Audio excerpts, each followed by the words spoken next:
Je ne vais pas vous mentir, retrouver un film qui me captive du début à sa fin. Je ne vais pas vous mentir, retrouver un film qui me captive de son début à sa fin, après avoir vu deux films qui m'ont laissé presque totalement de marbre, qui étaient Emmanuel et Megalopolis, ça fait plutôt plaisir. Bonjour à tous, bonjour à toutes, vous êtes sur la chaîne Cap 7e Art, c'est Xavier et aujourd'hui on est là pour vous parler d'un film que j'ai vu en avant-première ce 29 septembre 2024, c'est Le Robot Sauvage, un film de Chris Sanders. Chris Sanders, on lui doit son travail sur Dragons ou encore Les Croods. Les Croods, je ne l'ai pas vu. Par contre, Dragons, la trilogie, je l'ai déjà vu. Je la trouve juste admirable. Donc forcément que j'étais heureux de retrouver le bonhomme sur ce film.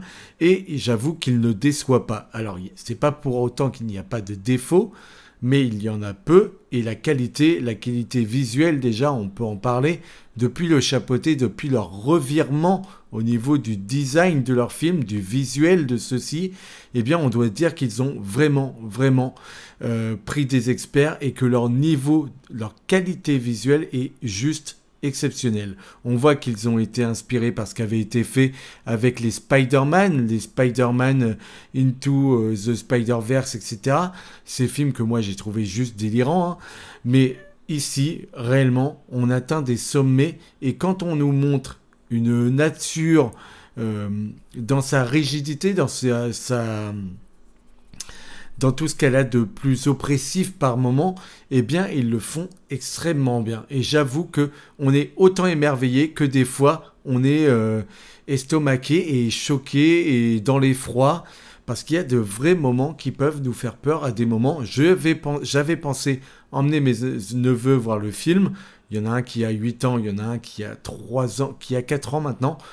Il tient dans les salles et je pense qu'il y a des moments qui lui feront réellement peur. Donc j'hésite encore à emmener les deux ensemble au cinéma. Bon, Le Robot Sauvage, ça peut être une très bonne expérience pour eux. Et moi, je ne leur souhaite que le meilleur en termes d'expérience cinéma. Ici, pour parler de ce film, on doit tout d'abord parler de Disney et de DreamWorks.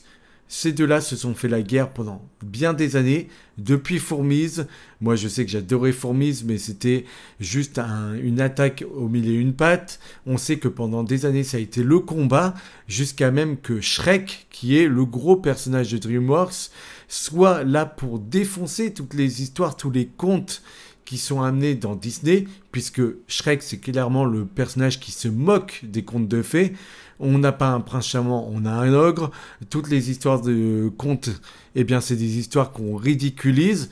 Voilà comment DreamWorks a attaqué comme il pouvait Disney et pendant bien des années n'a pas su être la relève, être à la hauteur de ce que proposait Disney. Donc Disney les écrasait quoi qu'il arrive, donc devait bien rigoler de leurs petites attaques, quoique Shrek est quand même le film qui a peut-être le plus cartonné et qui est le plus connu de DreamWorks. Ça, c'est un fait. Donc je pense qu'à ce niveau-là, ils ont ri amer, ils ont ri jaune, voilà. On va dire ça comme ça. Ce que le film nous montre ici, c'est qu'il a compris bien des choses. Je dois dire que depuis que Disney Plus est arrivé, j'ai l'impression que la guerre est terminée entre Disney Plus, entre Disney et DreamWorks. Pourquoi ? Parce que la qualité des films a baissé chez Disney, que leur plateforme de streaming a amené des contenus médiocres et que DreamWorks a su s'orienter différemment pour amener des films tels que Le Chapeauté 2, qui était juste d'une somptuosité incroyable, hein. On doit le dire, Le Chapeauté 2, quand on voit Le Chapeauté 1, Le Chapeauté 2, c'est deux mondes totalement différents. Mais il y a eu une bascule, il y a eu une intelligence de fait chez DreamWorks. Je dois dire une chose sur DreamWorks, je déteste leur logo de production. Il est moche, mais il est horrible. Alors ils veulent faire à la Marvel, montrer leurs personnages forts, ils en ont pas assez pour faire un logo de production avec tous leurs personnages. C'est insipide au possible. Il suffisait de garder ce qui a toujours été DreamWorks, ce petit personnage qui est accroché sur la lune et qui pêche, et c'est tout. Et ça suffisait, c'était suffisant, c'était très beau, c'était très soft. Aujourd'hui, on essaie de nous en mettre plein la vue avec « Regardez ce qu'on a fait, ça c'est nous, ça ». Ouais, bah, les plupart des choses que je vois ne m'inspire pas ou je suis pas estomaqué en me disant putain le travail, le chemin parcouru quoi. Bah non, non pas du tout. Donc ça m'agace un petit peu. Mais le film Le Robot Sauvage s'amuse entre Disney et DreamWorks. C'est-à-dire que ce robot qu'on va avoir dans ce film, qui va être un robot très pragmatique, qui va parler en termes de robot, qui n'a pas une conscience, qui n'est pas dans le dialogue, il est dans des missions, il agit tel qu'on lui l'a formé. Il doit faire ça, il va pratiquer son langage comme tel. Il ne va pas être compris des animaux autour de lui, donc on va le considérer comme un monstre.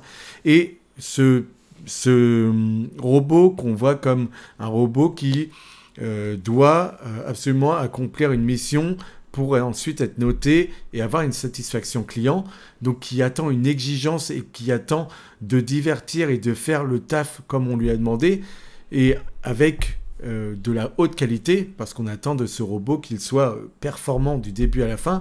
C'est ce qu'on attend de Disney. Et c'est ce que Disney a toujours voulu montrer, une image de qualité avec une satisfaction de divertir les spectateurs.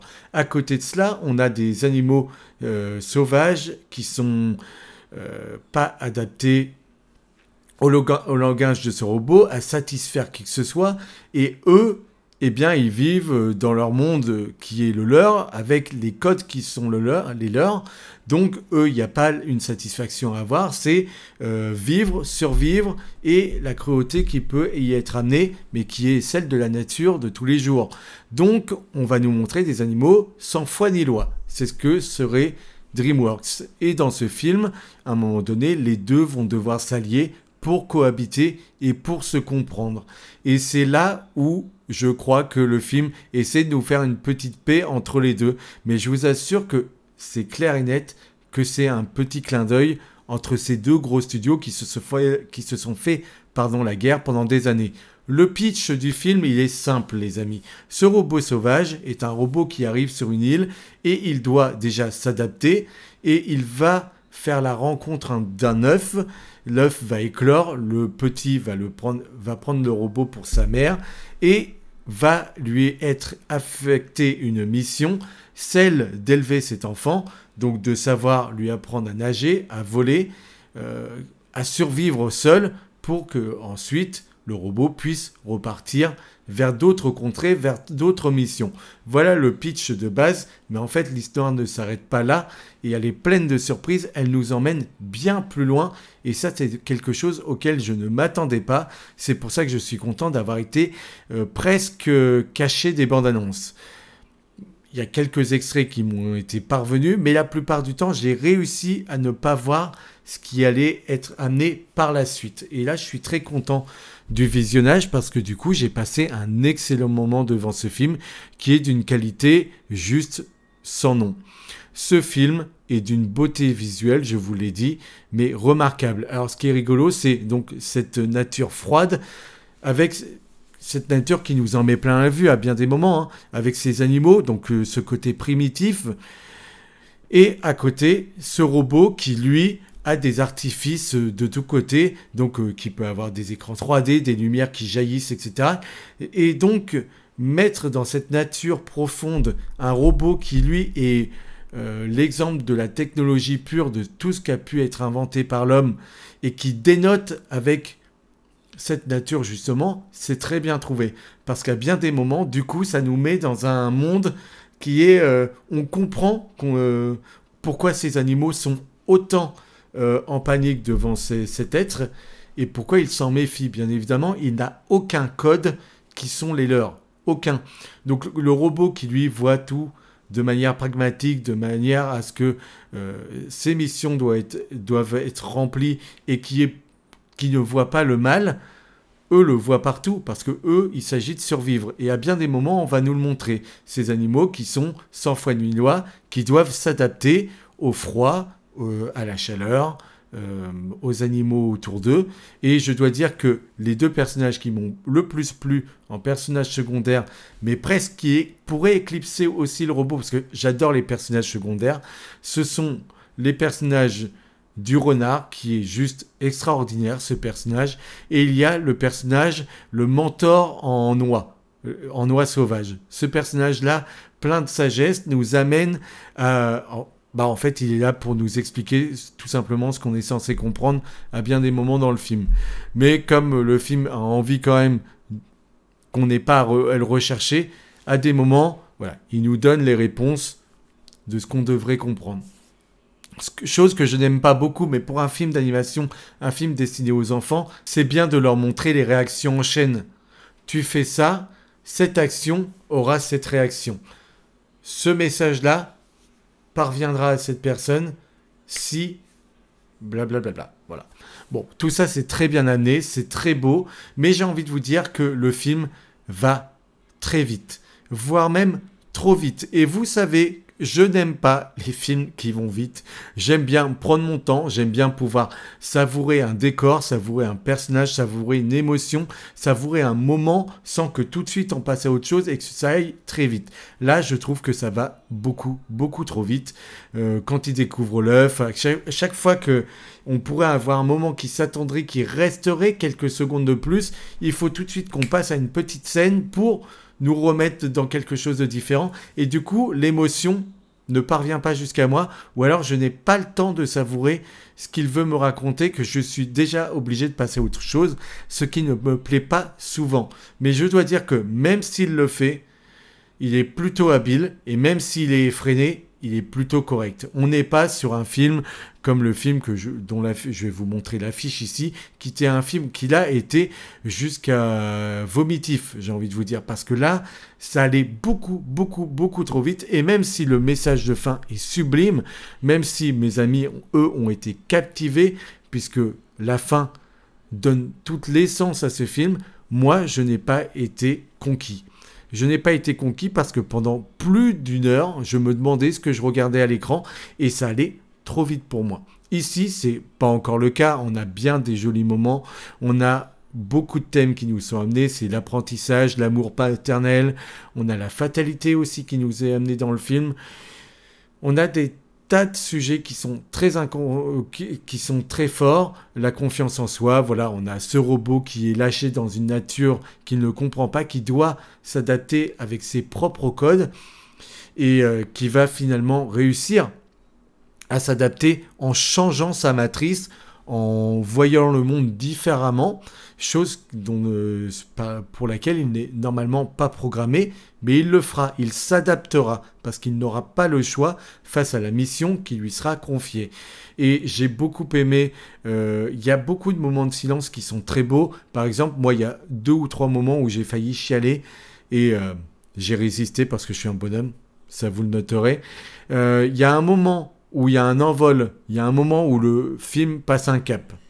Il y a l'envol, ça y est, on est fait. Quand je dis l'envol, c'est pas forcément un envol de personnage, mais il y a un envol, il y a un élan, si vous voulez. Il y a un élan à un moment donné qui se fait et le film passe à autre chose. Et ce moment-là, il y a un retour en arrière d'un personnage et ce moment qui se dit sans mots, oh là là, là j'ai été saisi. Là j'ai été saisi, en plus il y avait une jolie musique et tout. J'ai pas rigolé, hein, il y avait du monde autour de moi, j'ai dit tu te contrôles, tu vas pas montrer à tout le monde qu'à côté tu as envie de sanguinoler partout. Mais bon, voilà.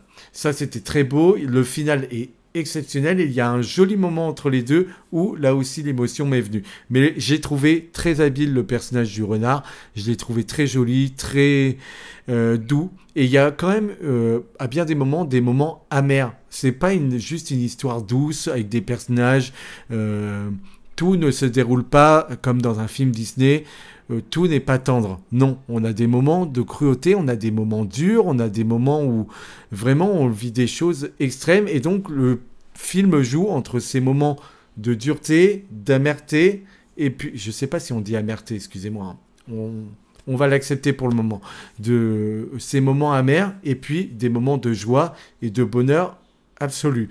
Et puis cette créature, ce monstre, ce robot, dans cette nature, comme je vous ai dit, il est effrayant puisqu'il dénote de tout ce qui fait cette nature. Et ça montre la destruction des hommes, etc. Il y a tout un message sur le capitalisme, etc., qui est présent et qui est juste.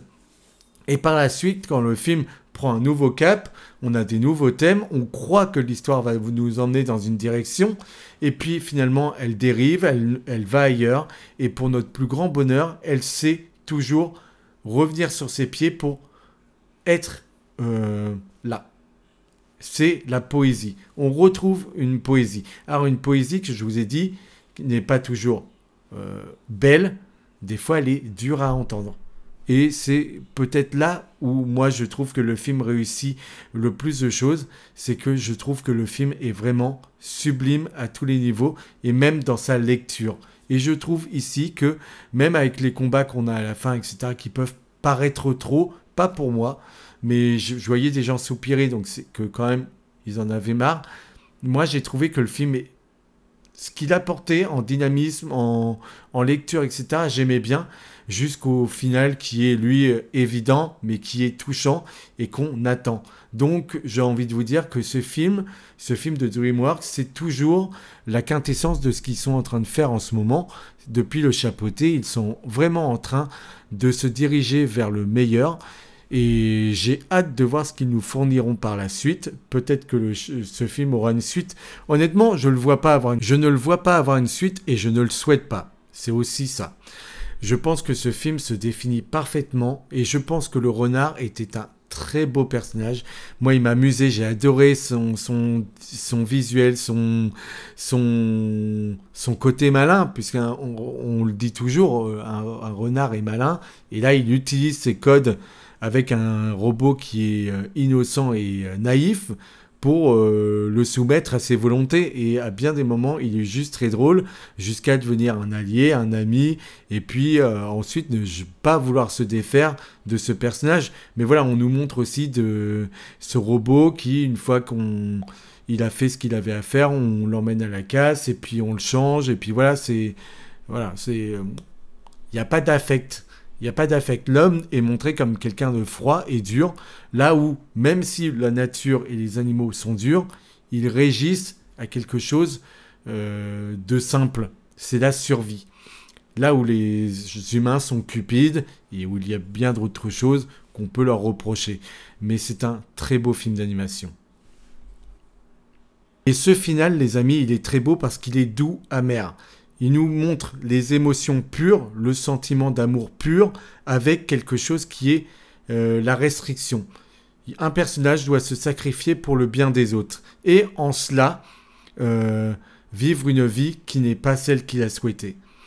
Et c'est un moment très dur à accepter. Et comme dans bien des films, il n'a que un moment précis où il pourra retrouver un moment de bonheur. Mais il est prêt à sacrifier tout pour ce petit moment.